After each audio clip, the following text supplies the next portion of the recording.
Hey everyone, my name is Sophie from Sophisticated Organization. Welcome back to my channel, or welcome if you're new here.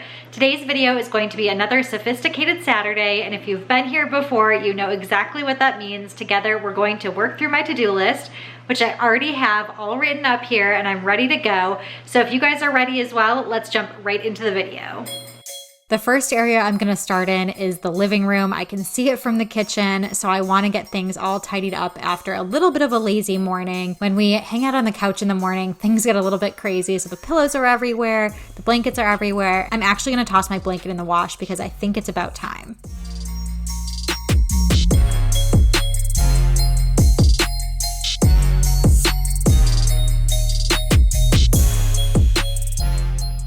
With the wash running, I'm gonna get started on this Christmas tree cake. I'm so excited to make this. I saw this on maybe Instagram or Pinterest a while back, and if you guys have followed me for a little bit, especially during this holiday season, you know that I'm Jewish, so I don't really celebrate Christmas, but my husband does and his family does, and of course a lot of my friends do, and I've always been so interested in making this Christmas tree cake. It looked so cute when I saw it, so I felt like this was the time to try it and test it out and see how it goes. Maybe at one point we'll end up hosting Christmas or something like that, so it'd be fun to be able to test this recipe before that happens.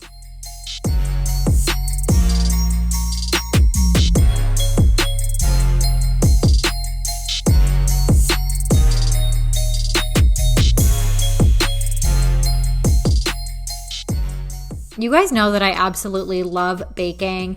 Baking cakes, though, is still somewhat of a new art to me. I feel like I can count on both of my hands the number of times that I've made these kind of larger layer cakes. And I did make one to celebrate 3 years of Sophisticated Organization. I'll link that video in the cards above if you want to see that cake recipe as well. But there was a little bit of a fail with the frosting, so I'm hoping this one turns out better. But I just want to keep it real with you guys that even though sometimes they look great on the outside, sometimes the taste isn't totally there or the frosting texture isn't right. Last time I actually dumped out a frosting. So here's to crossing my fingers and hoping that the frosting turns out this time. Even though I'm not completely an experienced pro when it comes to cake baking, this one part I do feel like I have down, and that is how to make sure your cake completely releases from your cake pans. Don't use Pam or anything like that. Having an actual stick of butter and running it around the inside of your cake tin, followed by some flour, moving that around and shaking it out, and then add your batter straight into that. It pops out so perfectly every single time. I swear by it. In addition to these cake strips, that helps to make sure that everything gets cooked evenly and you don't have those crispy outsides with a squishy inside. And you'll actually see as you're baking it that the cake pulls away from the outside of the pan a tiny bit when you have the cake strips around there. The combo of the butter, the flour, and the cake strips makes it perfect to release and so simple. Please jingle with me, darling. How much fun it's gonna be together. Now listen.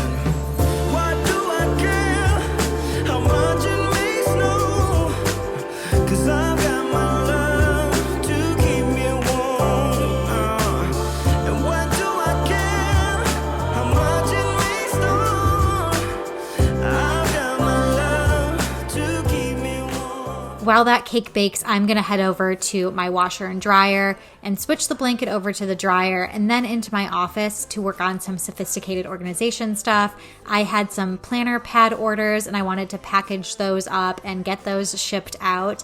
If you are interested in a daily planner pad, those are on my website under the shop tab. I'll have it in the description box as well if you're wanting to look at where my website is.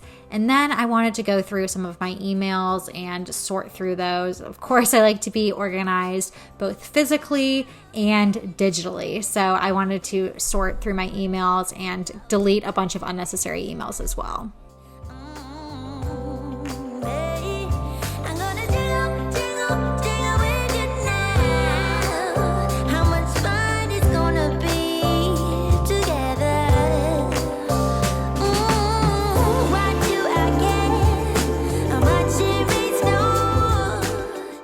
Okay, here comes the moment of truth. It's time to make the frosting, and it's the frosting that failed last time. It's the exact same recipe, and last time the fail was that I didn't let it cool long enough, so I'm gonna be so patient this time and see how it turns out.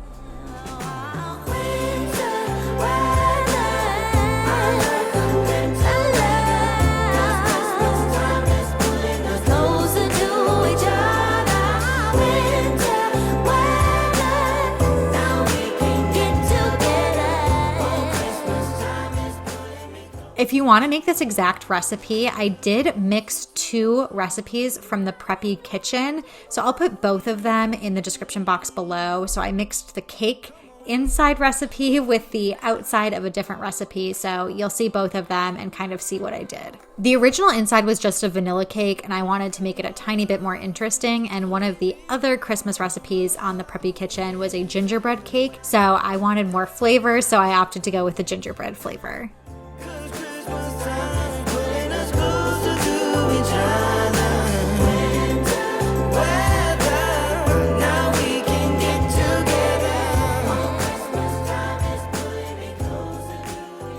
The recipe that I've been struggling with so much for frosting is this Italian buttercream. And the problem is, like I said, you need to let it cool completely before you add in the butter. So I'm gonna fold my blanket, I'm gonna sit and post to Instagram a little bit, and you guys will see this time I think the frosting definitely turned out better, but it is by no means perfect. I'm sure if you check in the description box below and go look at the recipes that I used to make this cake, the pictures are so much better than what I come out with.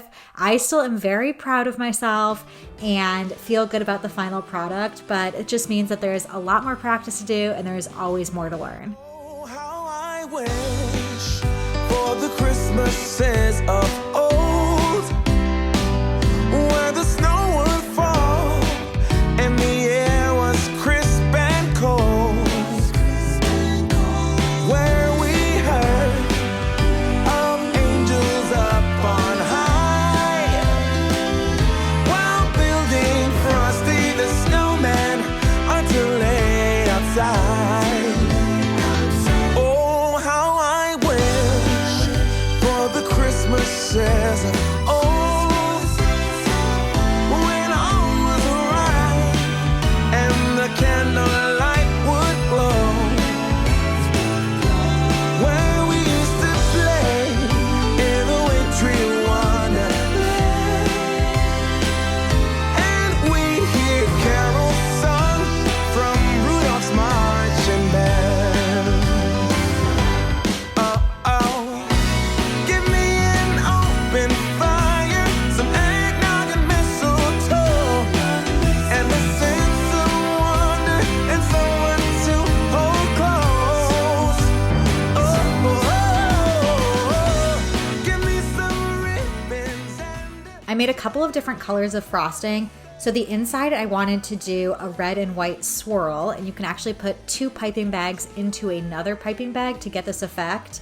So I was gonna do that and then also make some more white for just the outside and then green for the Christmas trees that you're gonna see a really fun trick how I do those in a second. I keep putting the frosting in the fridge when I'm not using it just because I don't want it to start to kind of melt more. It really was not the texture I wanted it to be, so I wanted to keep it a little bit stiffer in the refrigerator as opposed to just out on the countertop.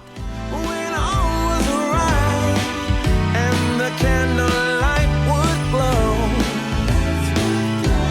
where we used to play in the wintry wonderland, and we hear carols sung from Rudolph's marching band. Oh, how I wish for the Christmases of old. If any of this was a success, I will say these Christmas trees turned out pretty cool, and this is so easy. You could even skip making a cake and just use this strategy on top of a cupcake. That would be so cute. I'm using sugar cones and just kind of cutting them down. I'm making some of them just shorter, and then some of them I'm slicing so that I can apply them to the outside of the cake and they're not full round cones. And then I'm just gonna use kind of like a grass tip that you would use for frosting and making it look like a Christmas tree. It's so easy and so cute.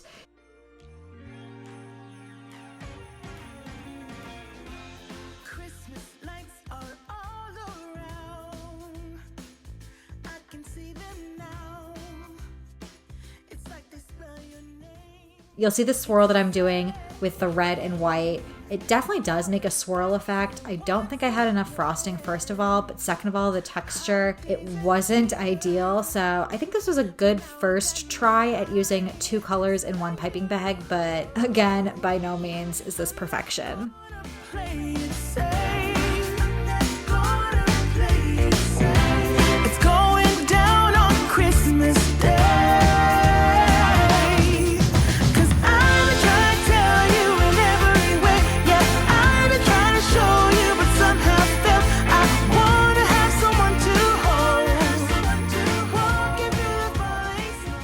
I always like making the outside layer of the cake because you can kind of hide all of the other perfections. When I pick different recipes that I want to make, especially when I'm looking for layer cakes, I want to find one where I can hide the fact that it's not perfect. So this one with the Christmas trees on the outside, you'll see you can easily hide imperfections, especially if it's not perfectly centered, if you don't have a perfectly smooth top. The Christmas trees cover everything and distract the eye for sure. You're on top of my list, only wish. And as we decorate the tree, only you and me, I'll be making plans, make you understand. I'm not gonna play it safe. I'm not gonna play it safe. It's going down on Christmas Day.